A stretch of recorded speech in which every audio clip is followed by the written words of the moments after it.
আজ বানাবো ভেটকি মাছের পাতুরি। আলাদা আলাদা করে কলা পাতায় মুড়ে তারপর বেঁধে বানাতে গেলে তো অনেক সময় লাগে, তাই এইভাবে বানালে খুব সহজেই আর কম সময় বানিয়ে নেওয়া যায়। ভেটকি মাছের পাতুরি বানানোর জন্য প্রথমে ভেটকি মাছে নুন, হলুদ আর লেবুর রস মাখিয়ে রেখেছিলাম। এবার পাতুরি বানানোর জন্য মশলাটা তৈরি করে নেব।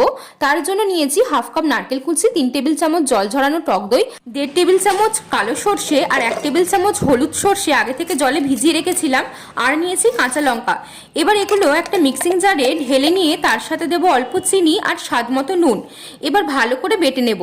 একটা বাটিতে এই মশলার পেস্টটা ঢেলে দিয়ে তার মধ্যে দেবো 1 চা চামচ হলুদ গুঁড়ো আর 4 থেকে 5 টেবিল চামচ সর্ষের তেল। এবার ভালো করে মিশিয়ে নিয়ে মাছের পিসগুলো দিয়ে মশলার সাথে মাখিয়ে নিয়ে 15 মিনিট রেখে দেব।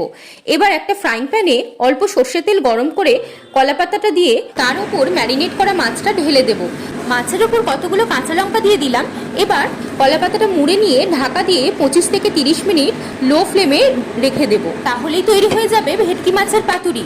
এই সহজ পদ্ধতিতে ভেটকি মাছের পাতুরি বানানোর রেসিপিটা কেমন লাগলো কমেন্ট করে অবশ্যই জানিও।